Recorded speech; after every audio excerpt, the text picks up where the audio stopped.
In-depth, insightful, innovative. Coming up, the group behind the recall of State Senator President Russell Pierce now has its eyes on the toughest sheriff in America. Find out how Sheriff Arpaio is responding. Plus, congressional Democrats are in Alabama protesting new state laws targeting undocumented immigrants. We'll have a live report from Birmingham. And struggling homeowners facing foreclosure may have an opportunity to get back on track. We'll tell you how. Cronkite News Watch starts right now. Good evening and welcome to Cronkite News Watch. I'm Andy Ellison. And I'm Lydia Camarillo. Thank you for joining us. Lawmakers in Washington failed to reach an agreement on how to tackle the nation's deficit despite tonight's deadline.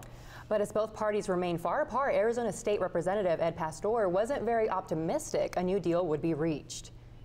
The Democrats wanted to have revenues coming in. They wanted a balanced approach, and the Republicans only wanted cuts, and so no one was looking for a balanced approach.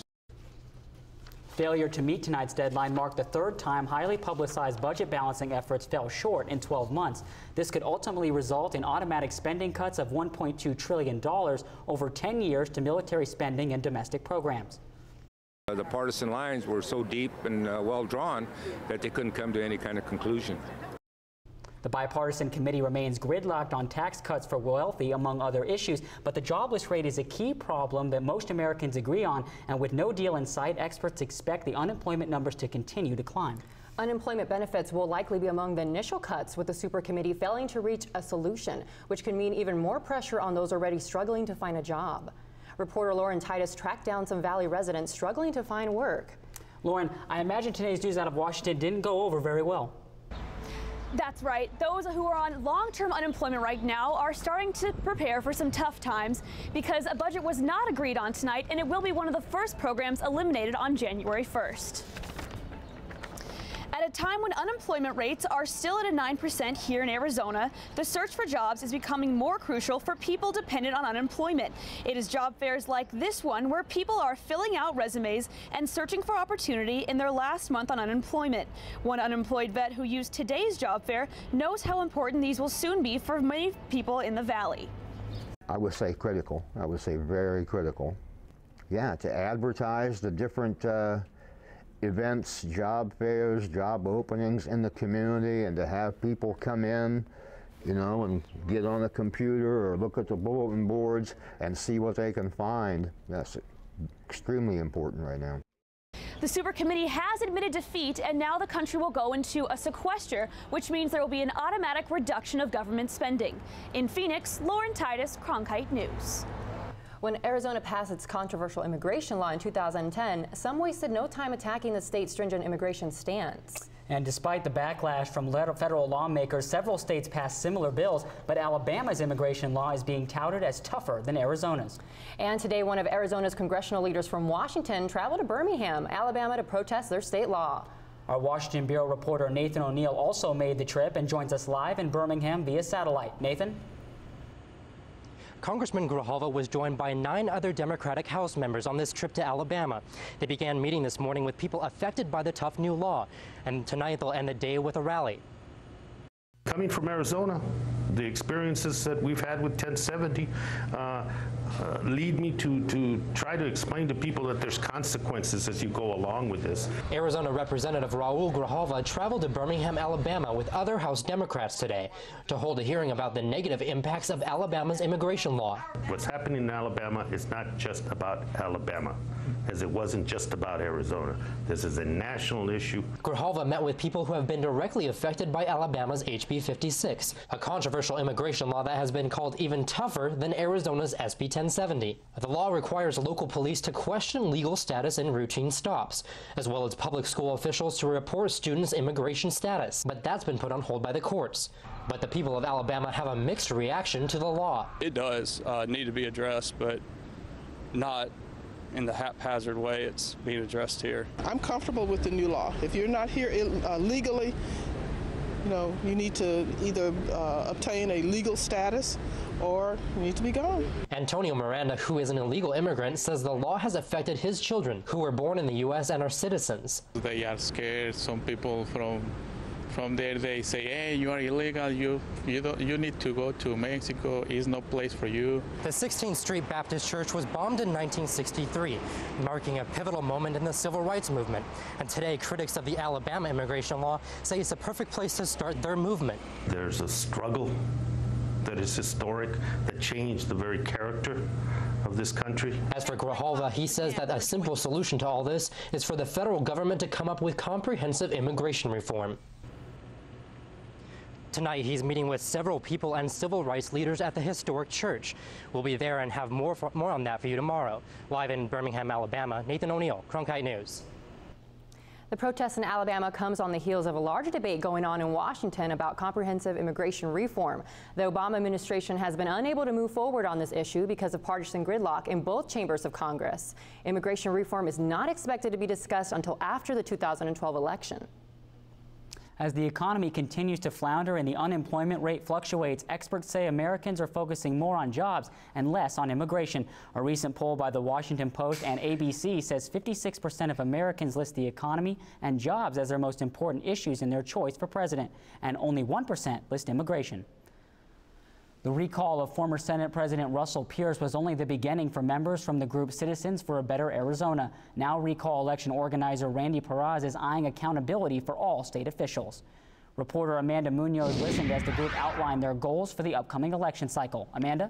Yeah, Citizens for a Better Arizona gathered at the Capitol today and asked voters to make a judgment on whether 2 state officials should be reelected. The group was successful at recalling former Senate President Russell Pierce, and while they don't necessarily want to recall Sheriff Joe Arpaio, they want voter support in voting him out of office. Sheriff Arpaio, we're creating something called a citizens posse to counter his sheriff's posse. For us, you don't need a gun and a badge, you need heart, determination, and passion to really make change happen in this county. So we're asking people to sign up if they want to hold him accountable. They're tired of his politics. This happens every 4 years. When I run for office, I get these groups out there. I guess it's an election year again coming up. They can say whatever they want, but they're not going to intimidate me. I will continue to enforce all the laws, including illegal immigration. The organization says they're not sure on what steps they're going to take next in voting the officials out of office. Live in the Online Bureau, Amanda Munoz, Cronkite News. This morning, Governor Jan Brewer and Attorney General Tom Horne joined Secretary of State Ken Bennett to certify the recall of former Senate President Russell Pierce.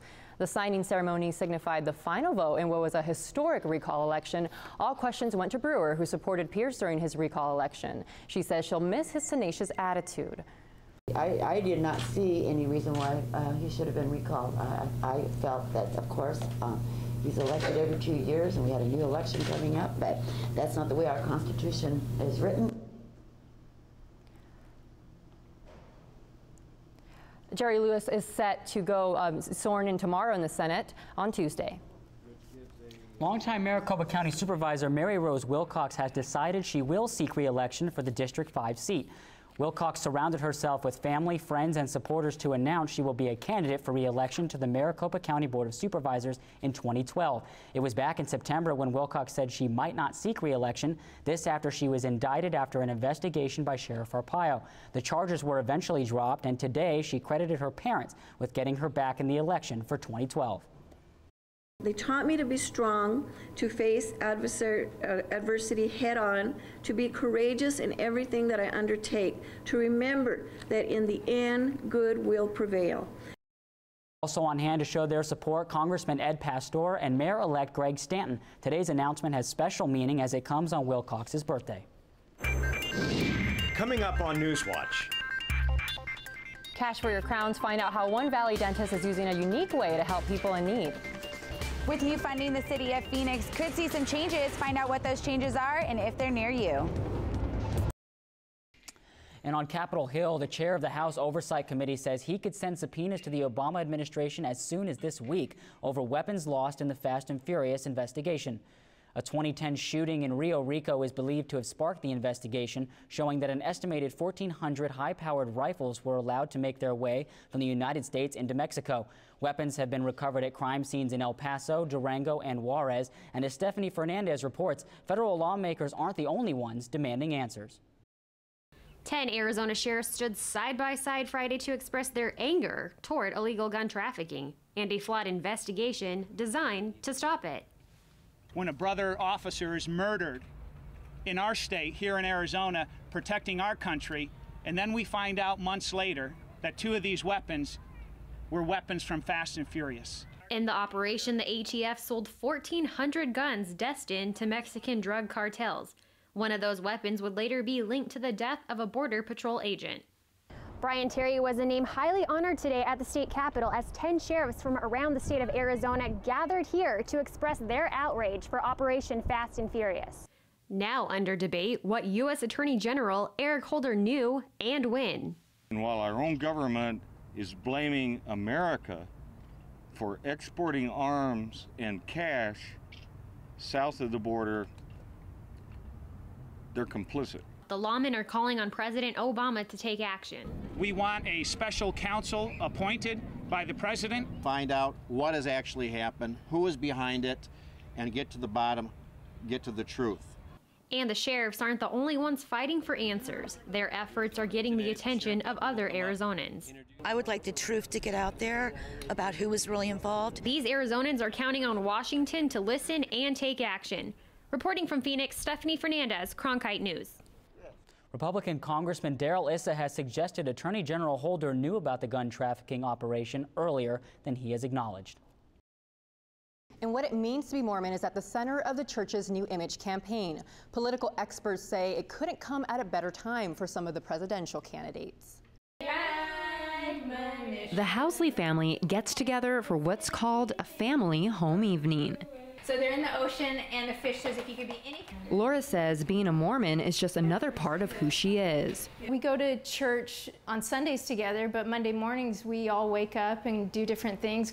But after researching how Americans perceive Mormons, the Church of Jesus Christ of Latter-day Saints has launched a nationwide image campaign. Over half of Americans had never met a Mormon, and when they did, their misconceptions fell away. Misconceptions like they're not Christians. They are. And that they don't follow the Bible. They do. The I'm a Mormon campaign uses commercials and advertisements to direct people to their website. It doesn't have anything to do with any particular any campaign, political campaign. Perhaps, but it could have an effect on the Mormon candidates in the race for president. This kind of campaign tends to portray the Mormon Church as very much in the American mainstream. A timely effort, political analyst Michael Neal says, can only benefit candidates like former Massachusetts Governor Mitt Romney and former Utah Governor Jon Huntsman. There's a national conversation going on about the church today, and we want to be a part of that conversation. But O'Neill says the campaign will have no effect on some. Probably the toughest group is the evangelical Christians,